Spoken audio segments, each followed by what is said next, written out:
This episode of the Nerdist Podcast is brought to you by Squarespace.com, the fast and easy way to publish a high-quality website or blog. For a free trial and 10% off your new account, go to Squarespace.com and use the code NERDIST. That makes a lot of sense. Now entering Nerdist.com.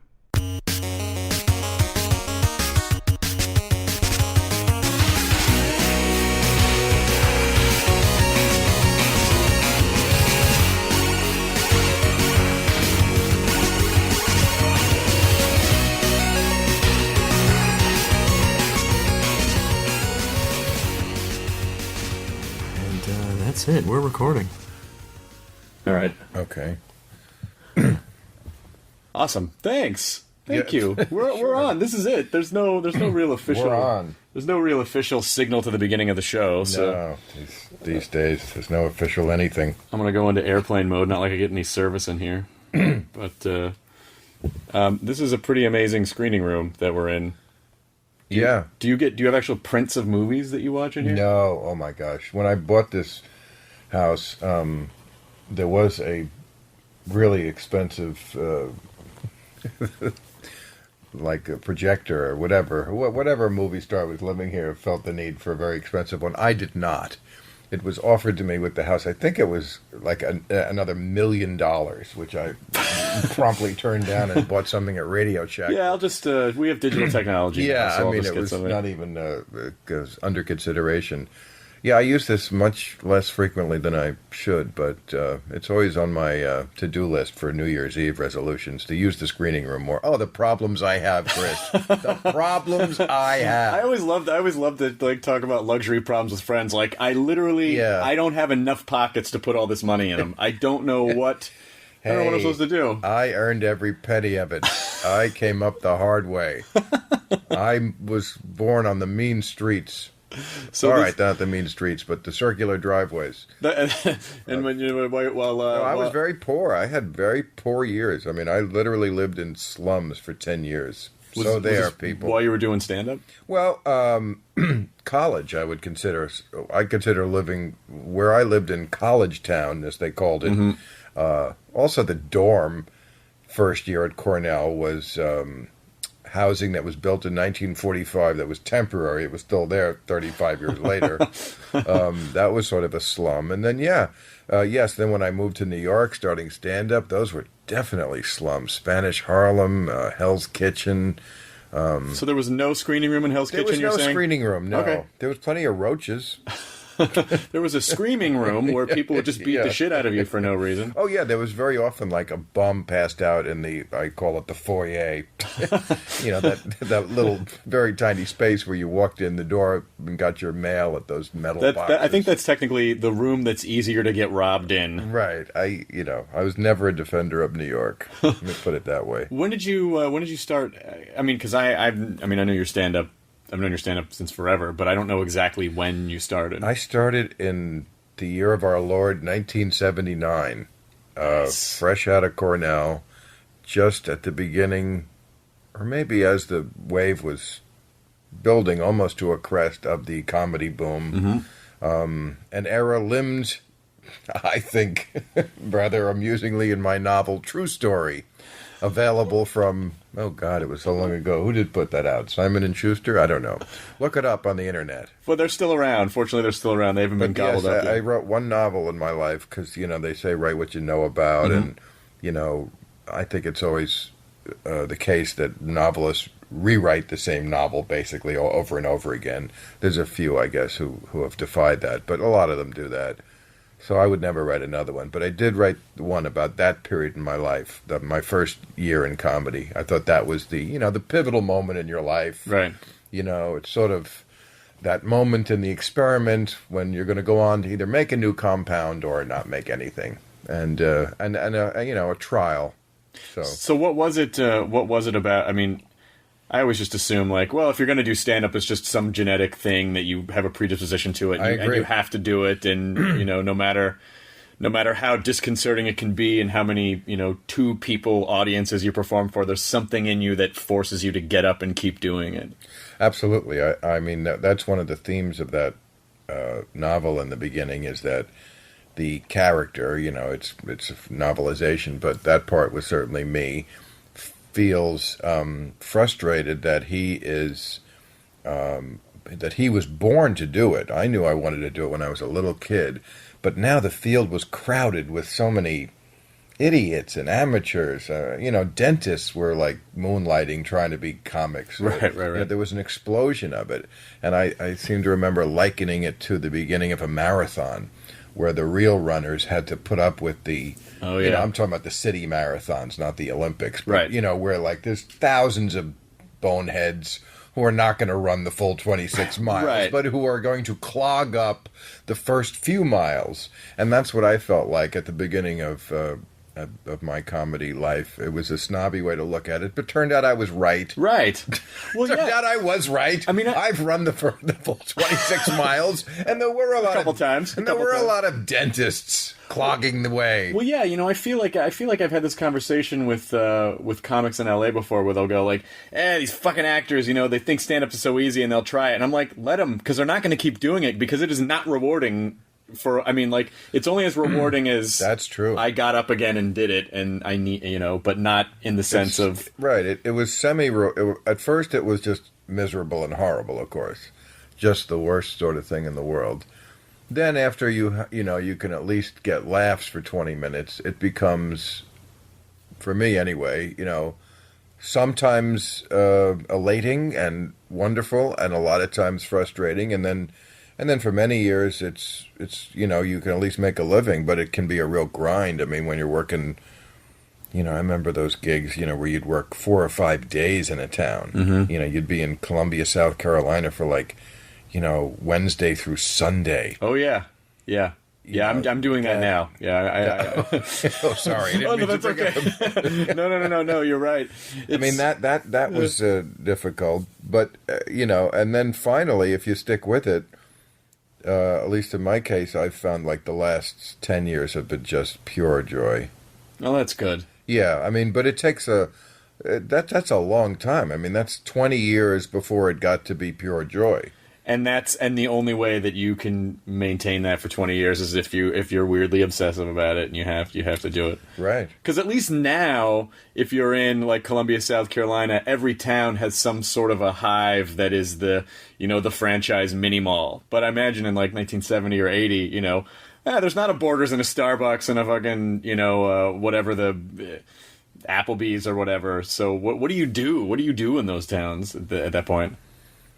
You read the paper, I mean, Jay, I seem to remember having a routine about that, I seem to remember him on Letterman, like in the early 80s, or maybe it was in his act, probably both.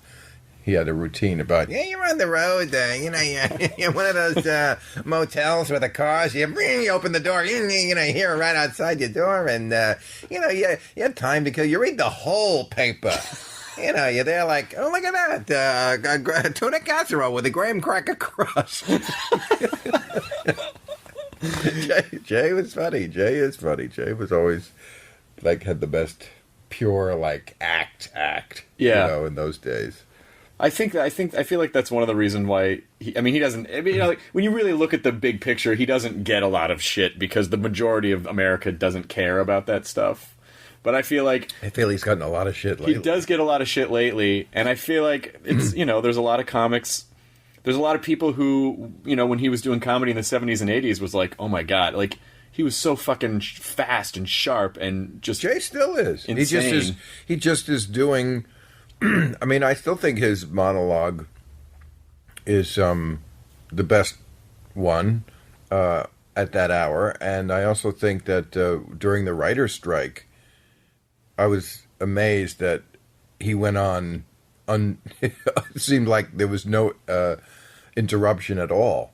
I mean, he single-handedly wrote the entire monologue every night. I think somehow his heart is governed by the plot of Speed, and if he slows down under 55 miles an hour, he will die. Yeah, Jay's a workaholic. I mean, I remember way a million years ago, back in the day, him saying, bragging. I remember standing at the Improv with a few comics, and he was bragging that he had an agent who would get him a job every day he wanted to work. which was, of course, every day. Right. I didn't care about routing. You know, be like, yeah, I'm in Puerto Rico, and then I'm in Portland, Oregon, and then I'm back to Portland, Maine, and then I go to Phoenix. You know, it's terrible. He didn't care. He just wanted to get up and tell jokes every night.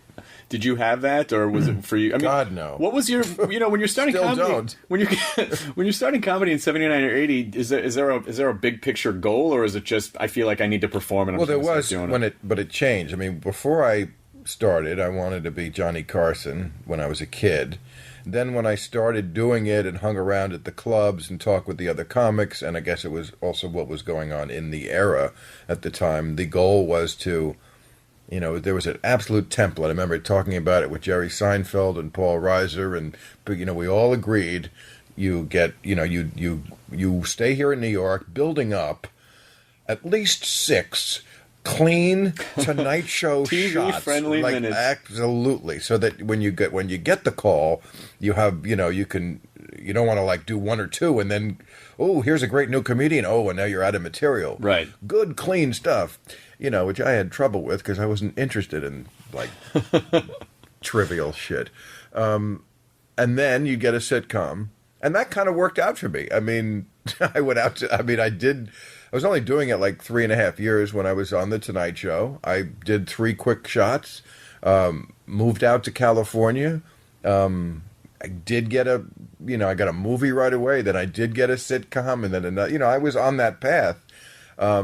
So for most of the 80s, my goal had shifted from being Johnny Carson to then being an actor. Because I was making my living a lot, most of my big paychecks, enough to live on, came from, sitcom money was amazing compared to what we were making at, the Comedy Hut.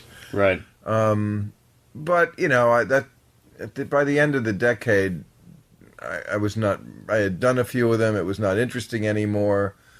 And then I was at a period like around the beginning of the 90s where I was really lost because I didn't want to do that, and I didn't have anything new starting, and I didn't know really if I was going to be one of the people who was like left on the side of the road. I thought, oh gosh, I'm one of those people in the marathon.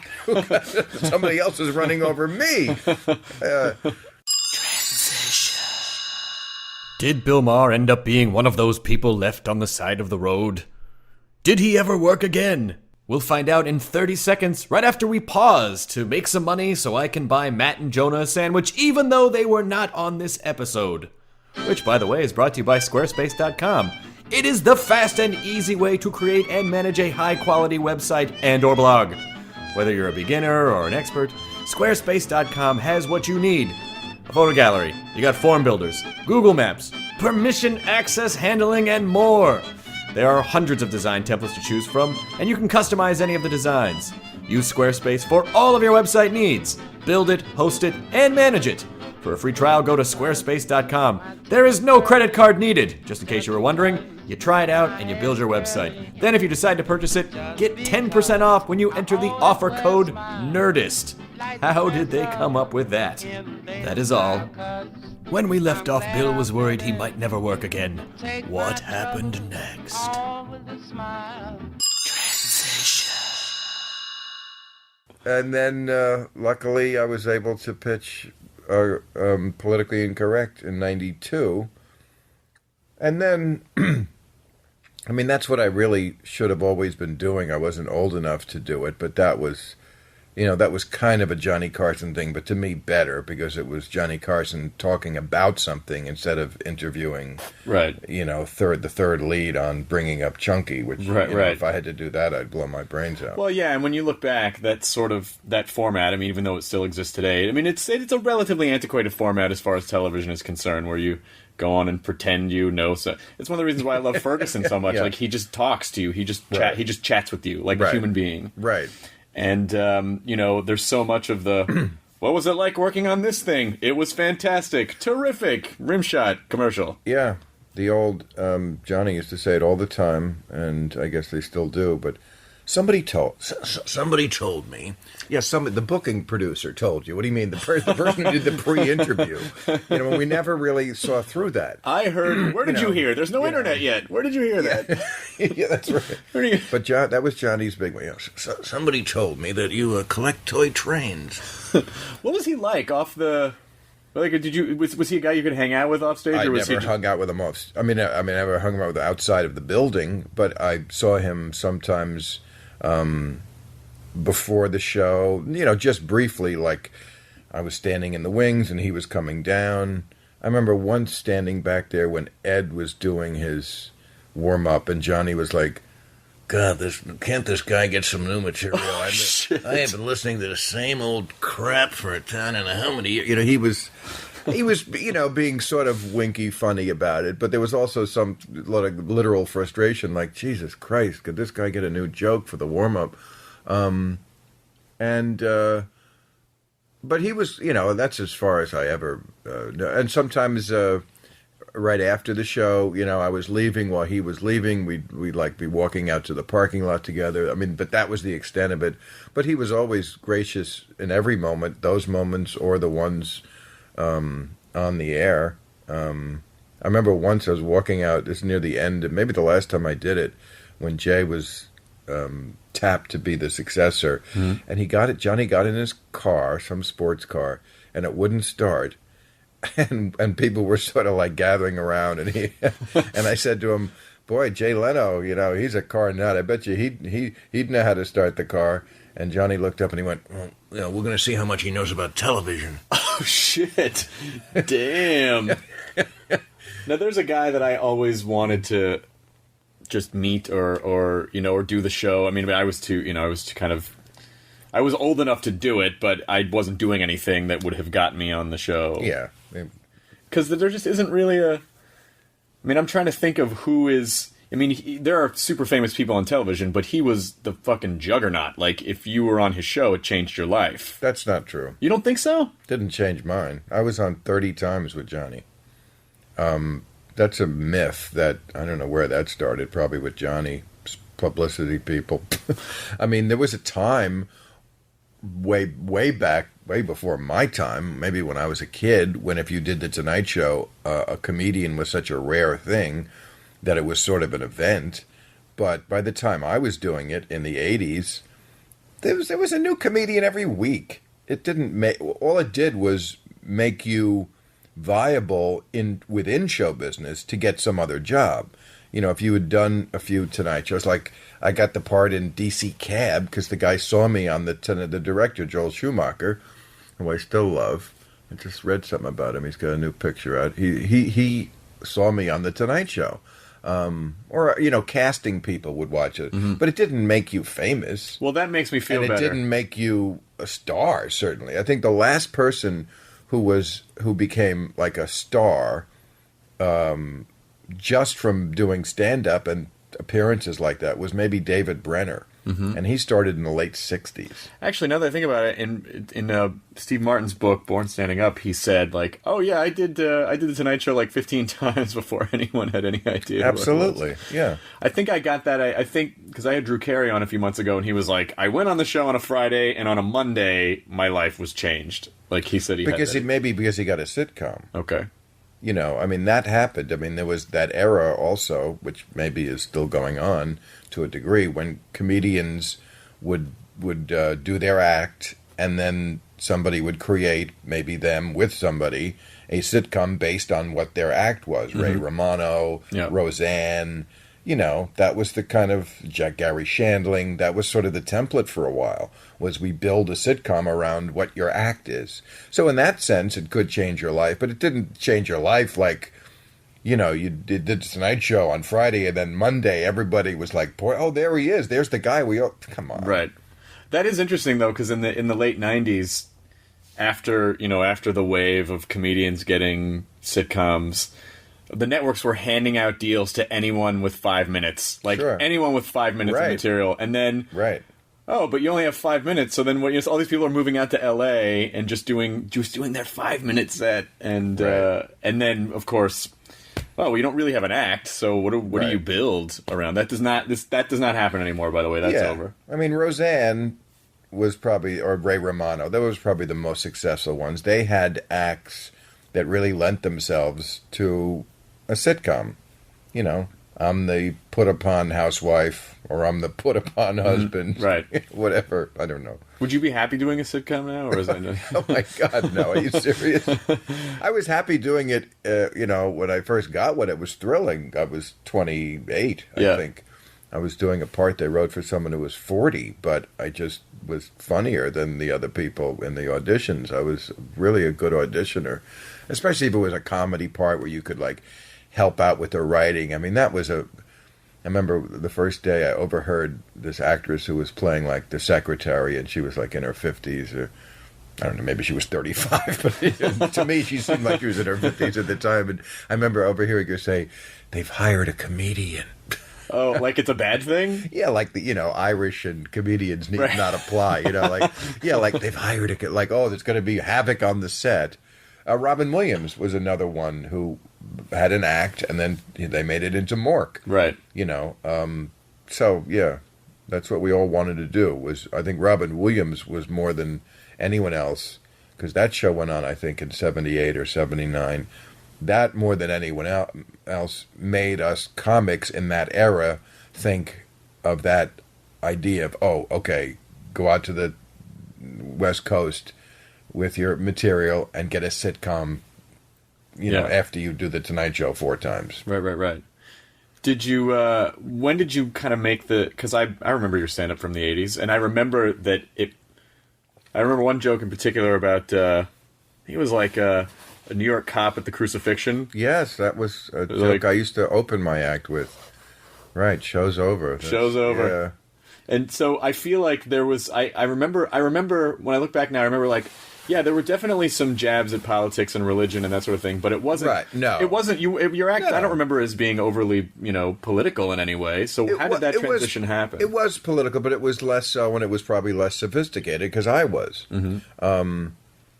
But it was never about. Even though I tried, because you wanted those, 6 clean Tonight shows all ready to go. I tried manfully to create material based. Like Jerry Seinfeld's act. I mean, Jerry is brilliant at making nothing interesting or making trivial things interesting.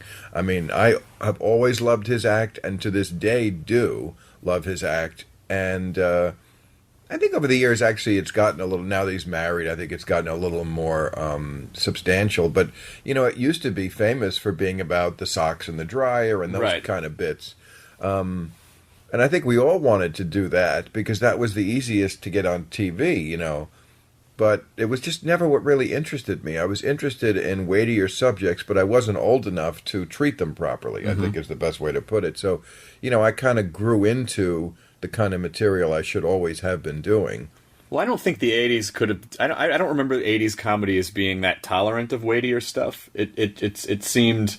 All the stuff that I remember seeing on television, like, none of it was really like challenging in the sense of like making any grand statements. And a lot of it was just sort of fun and and silly and like goofy. The era itself. Yeah, exactly. Yeah, exactly. Actually, that's exactly.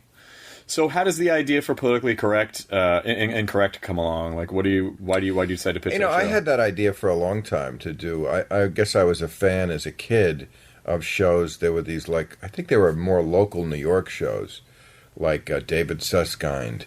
Was one, and I think there was another guy named Alan Burke, something Burke. Anyway, they had these discussion shows with a panel. It was usually on Channel 9 in New York or something. It was kind of a dark set, and David Susskind certainly was. I mean, he wasn't a funny guy. He wasn't a comedian, but he did I remember he did this very famous show with it was theme shows, and one of them was what's it like to be a Jewish son? He had on Mel Brooks and David Steinberg and 3 other Jews. and of course Mel Brooks was hysterical. And it was a really funny, a very adult kind of show, And I think that's where I was trying to bring that into the 90s. So the first time I ever really did that was in the summer of 1990. CBS offered 8 different people 1 week each in the late night time slot. They must not have had a late night show then, or...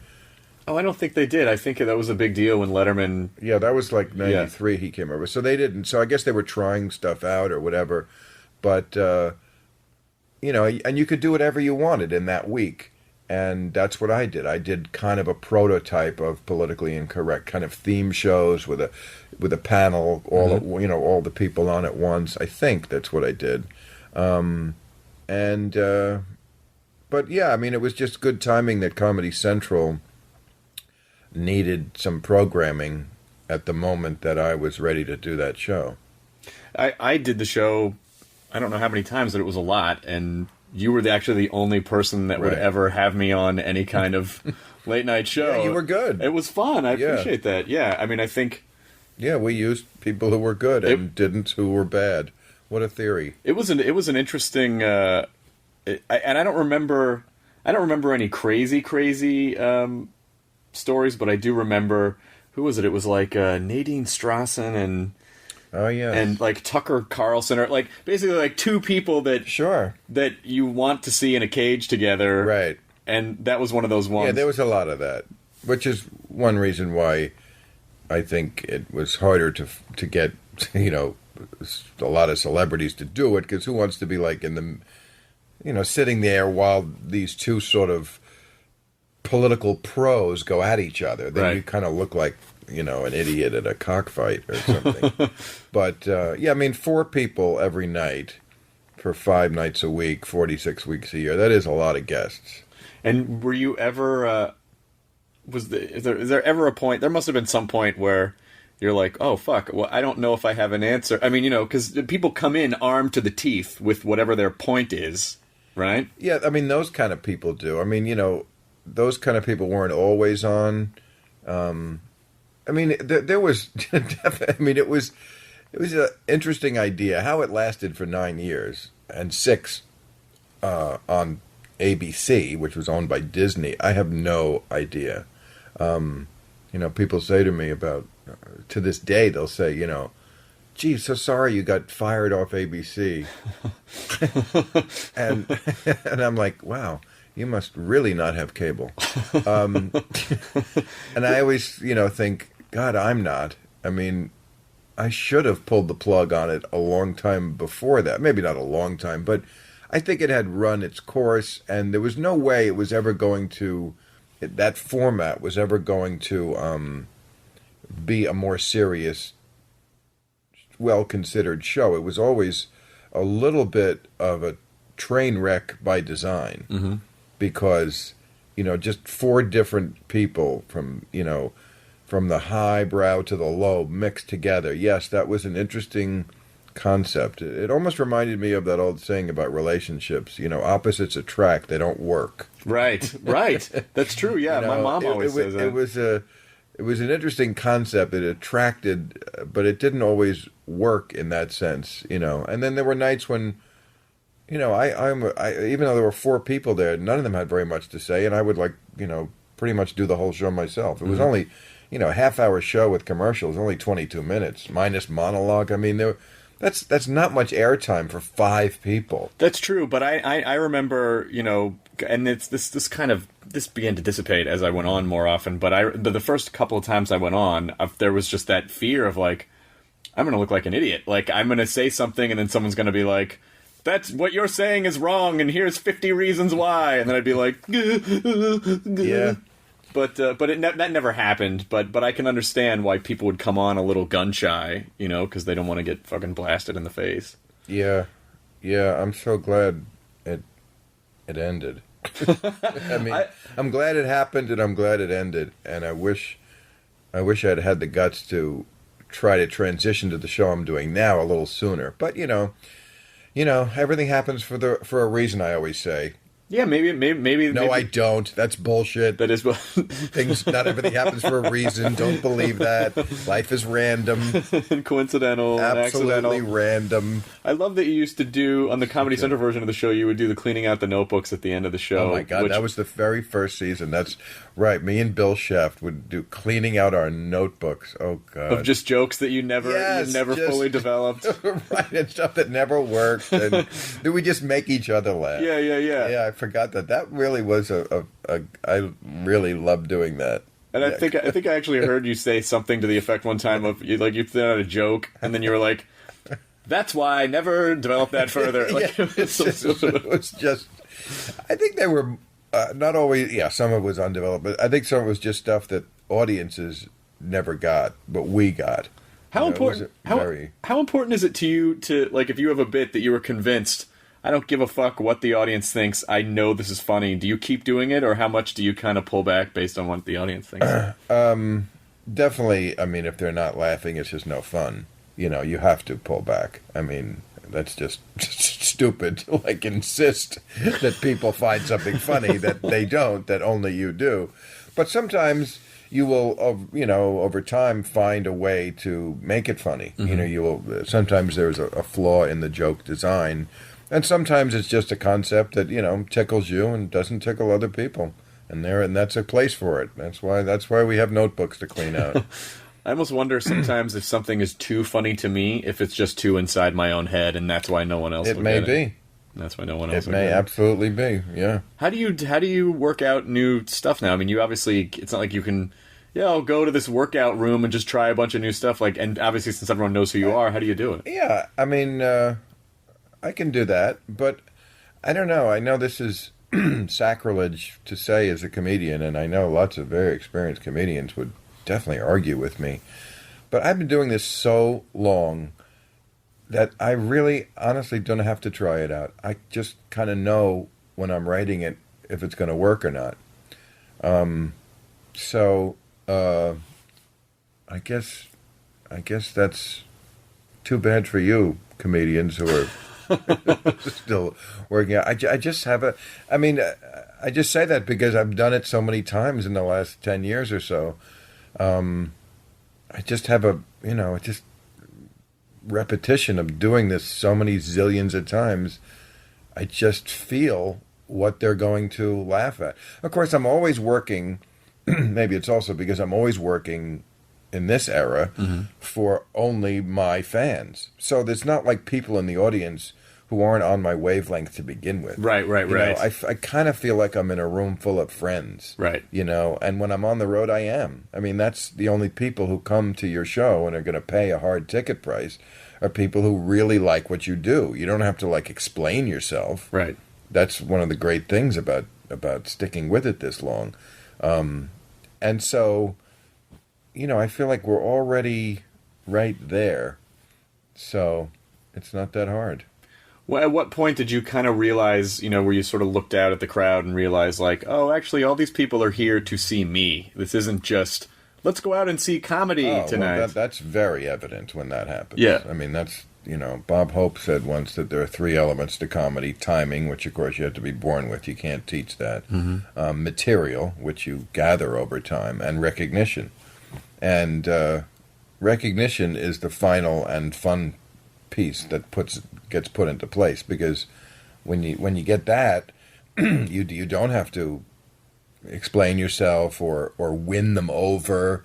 I mean, I certainly paid my dues, all those years at the Chuckle Hut, right? Winning them over because they don't know who you are. You're just generic comedian. You don't have fans. You're just a guy at the comedy club.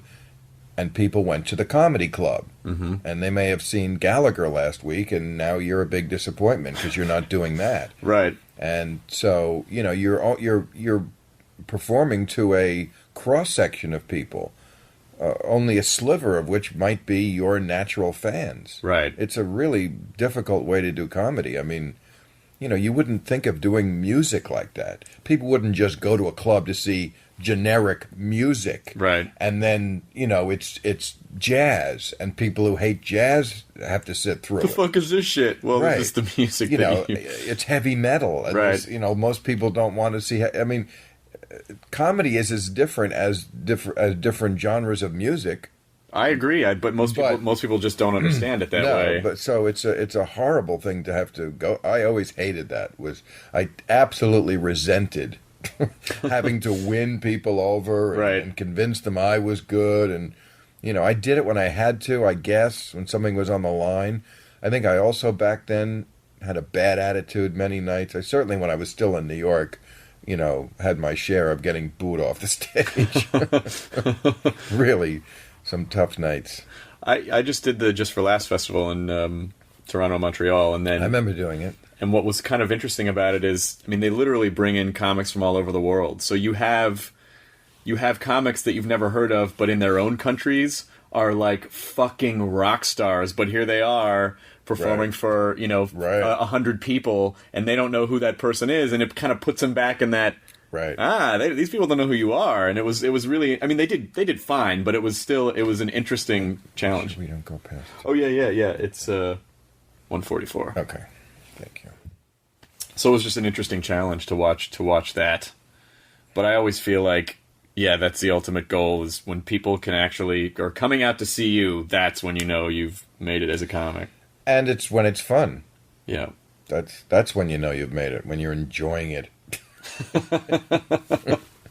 So in the beginning of Real Time, I don't know if you remember this or not, but I think for the pilot episode, I think I did stand up on the show for your pilot episode, and there was more of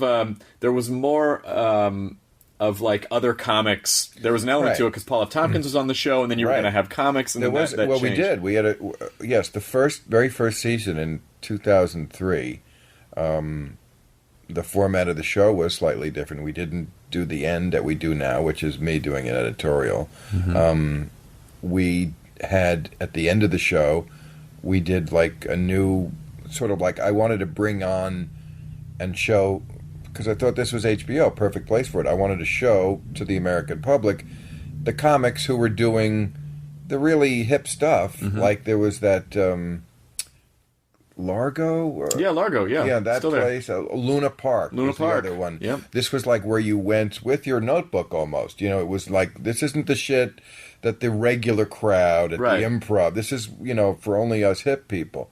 So I remember the very first show, Sarah Silverman was the comedian at the end. But every week we had a comedy act like that. Bob Odenkirk, really the funny, hip... I sound like Johnny Carter. The funny young man. No, I know what you mean, though. Paul Tompkins, right, who I'm still a big fan of. He did a little thing in the middle of the show. But the feedback from the audience was like, Bill, we watched this to watch you. Why are you bringing on a comic at the end? What do you have to... And they were right. It was not the right thing, so we ditched it after 10 episodes. But that's true of almost any television show. You see the first shows, and they have to find... what they're doing wrong. Yeah, well, the first two seasons of The Simpsons are not what The Simpsons ended up becoming. They were like squiggly drawings. Right, it's almost every Family Guy, they look different. But I mean, even if you look at pilots of, very often they fire someone who's in the pilot on a sitcom. Oh, yeah. I think every sitcom series I ever did, they fired someone who we worked with the pilot. I did a show called Sarah, the first sitcom I ever did. And they fired Sarah. They fired the titular character, and when we reshot it in a day with Gina Davis. Now that's one of the reasons why this business is, I mean, obviously we choose to be in it, but it takes forever before you actually start to feel like, okay, I feel like I'm secure, because you might not get the job, but then if you get it, you might get fired, then they might not pick it up, then they might replace you anyway after a season, then, you never, ever. No, there's no security, I always say, which is sort of ridiculous, because I've been doing politically incorrect and real time with there's only a 6-month break between one going off and the other going on for 18 years. Wow. So that's about as much security as you'll ever get in show business. But, it's not secure in the sense that I was given an 18-year contract in 1993. Right. It's secure in the sense that when you look back at it, every single year I had to sweat it out and wait till whoever was making the decision said, okay, we'll pick you up for another year again. Because they want to keep you insecure. Right. They don't want to make you feel like, oh, well, you got it in the bag. They want to make it so that you walk out of the office thinking, whew, they picked us up. Yeah, well, that's so your agent doesn't go in there and fuck them up and get right. They don't want you to have any power. Right. That's why you fucking deserve a screening room. That's right. 18 years. Damn it. How do you feel in terms of? Is it safe for you to go out? Because some of the groups that take offense at some of the stuff are a little on the fanatical side. So is it? You can't ever worry about it. I mean, yeah, there are people who hate you, but I tell you, the people who hate you almost never make themselves known. I mean, I know they're out there. I know I'm a polarizing figure, but it's just funny because if you went out with me wherever I go, even around America, not just here in LA, for a month, you'd never see anybody come up and go, "You suck." I mean, that's happened in my whole life only a few times. The people who don't like you really just keep it to themselves. Right. And the people who do like you come up to you. So it looks like everybody likes you. Well, that's good. I mean, I just thought, after Religulous, I just thought oh my God, I hope some crazy fundamentalist, absolutely. Doesn't. But I have a bodyguard, and I have, we definitely, he's really smart about how we travel and take precautions. But I think they have bigger fish to fry. I think they have people they hate more. Yeah. Especially Obama. Thank you, Obama, for taking so much of the heat from the militia-thinking people. Do you feel like I have this theory that because I'm sure every generation probably says oh, things are catastrophic. It's Armageddon. It's the end of the world. Right.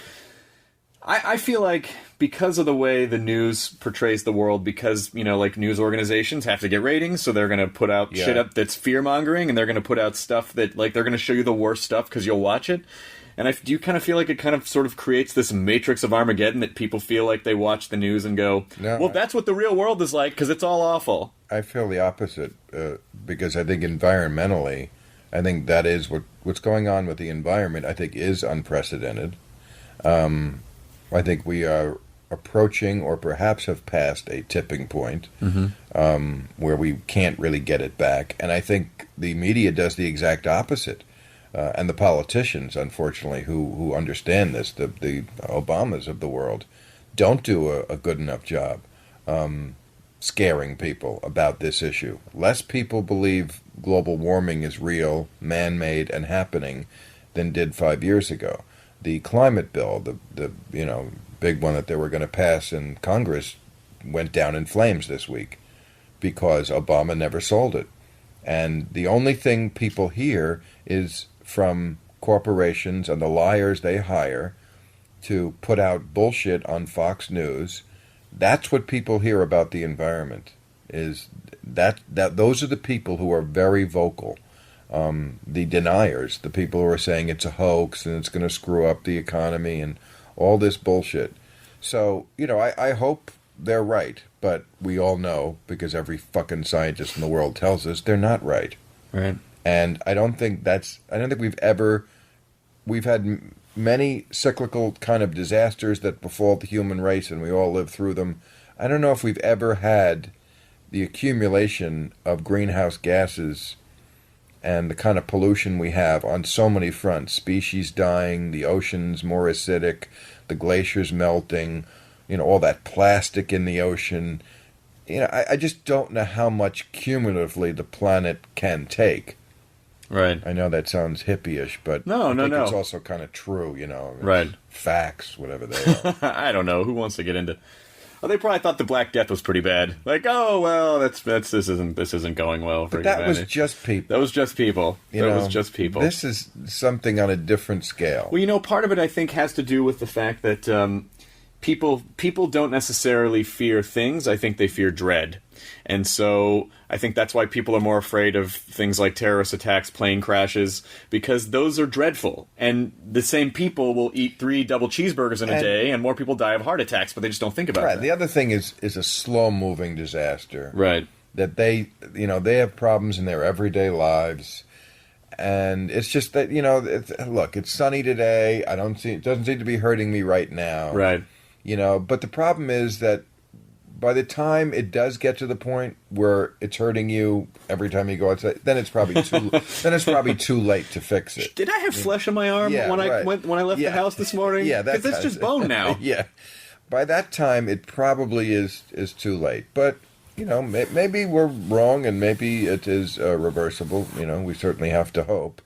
But I'm kind of glad I'm not 20 and having to be on the cleanup committee in 30 years. Right. And that's another problem is I think people think, oh, it's a problem for our grandkids. Not really.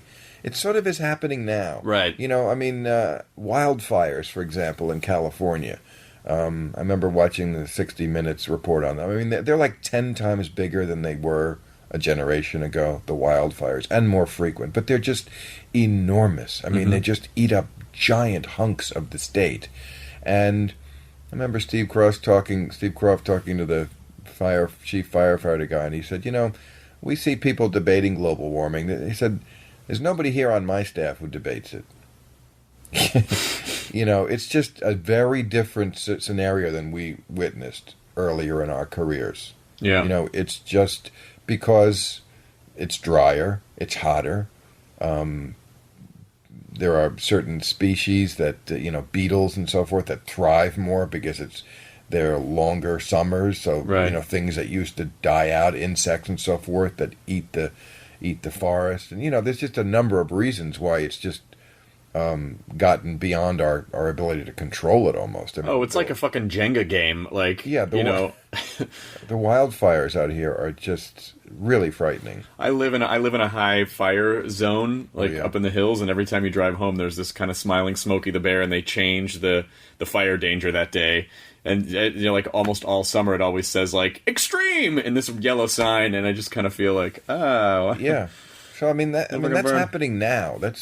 But people are just adapters. That's the human race. That's their nature. They just, no matter what shit befalls them, they adapt. Guys go to prison. They're not gay. All right, I'll suck cock. I just don't understand that mentality. But such a matter of, yeah, I'm here. I'm queer now. I get up, whatever. I want to shower. And that's, we'll like they say in 50 years there'll be no fish, and we'll probably eat jellyfish and whatever roaches, whatever fucking was able to survive, right, are decimating the ecosystem. We'll, cover it in sugar and corn syrup and eat it, I just assume we'll have synthetic food cubes by that point, where everything is just so this tastes like a thing. Yeah, it's a shame we don't have fish anymore, but we don't, My grandfather ate real fish. What? Sushi restaurants. That'll be like a fucking thing in the past. Yeah. So, just kind of wrapping it up, how do you, what's your writing process? Do you actually sit down to write comedy, or does it just do you just write it down as it comes to you? I'm more of a as it comes to me. I'm good at being vigilant at, remembering. I'm not that great at purposely. I remember when I started, that was another thing we were told, because Bill Cosby told it to Jerry Seinfeld or something, and then we all heard, you have to sit down first thing when you get up in the morning. I remember trying to do it. First thing when your mind is sharp and you sit down with a blank yellow pad and you just write. You just start writing. And I tried that. I was like, ugh, what a shitty fucking It feels awful. It's just like this Sisyphus sort of fucking pushing that. I guess it works for somebody. I don't know. I never thought Bill Cosby was funny, so I don't know why I was using his method. Oh, you weren't charmed by... I loved himself. I loved the Bill Cosby storytelling thing. No, never, Who was your big influence? I would say my influences were Robert Klein, as far as that kind of stand-up. He's got a new special coming out, too. Yeah, I saw it. Yeah, it's already out. Is it good? There are parts of it that are just great. The old Klein, there's, who else was my... George Carlin. Yeah. He was the other one like Klein. And then there was Johnny Carson, like more the old school, not really a guy who did a stand-up special, but he did a monologue every night. Right. So those were I love Dean Martin too, as far as like that kind of a loose, laid back, I haven't prepared a thing and I'm still charming. And, those were like the people who I really looked up to when I was a kid. Yeah. I thought I went back and I'm like, oh my god, those Dean Martin roasts were so funny. I'm gonna buy them. And then you watch them and you're like, oh my god, these are terrible. Like that happens a lot. They didn't really hold up. Oh yeah, but I remember actually writing down I had on my white loose leaf notebook paper 100 insults. I don't know what I was going to use them for, but I knew it was going to be a comedian, that I stole from watching the Dean Martin roast. He came up from nothing and brought it with him. Yes. Things like that. Yeah. She does the Dance of the Virgins from memory. The most puzzling one to me, because it was like... He's a household name. Garbage is a household if you watch them, they're horribly racist. Like when you watch it, whenever they'd have Red Fox on, one of Dean Martin's, because Red Fox had white hair, and Dean Martin said to Red Fox, his granddaddy used to pick cotton, now he's got cotton on his head. And I was like, what does that even mean? I don't even know what that fucking means. I know what it means. I know. I guess Sammy's here. Someone's got to clean up afterwards. Just stuff like that. Wow. Where you're like, oh my! You just feel yourself implode inside. Wow. That's wrong. Well, I know you got to get going, and I do want to say, I mean, I can cut this out if we're not supposed to mention this, but we hooked up again because we worked on a thing together, right? And it was super fun. And I'm glad we did, because I always enjoyed coming on the show. Well, we hope, we hope that pilot gets picked up. Yes. Yes, and then hopefully none of us will get replaced, and then it'll stay on. And then we won't get replaced after the second season. Well, I'm not in it, so I can't be replaced. I'm the producer this time. That's the fun part. Yeah. Cool, man. We have no desire to replace you. You were fantastic. Well, I appreciate that. Thanks for allowing me into your screening room. Sure. And I'll talk to you soon. All right. The end. Now leaving Nerdist.com.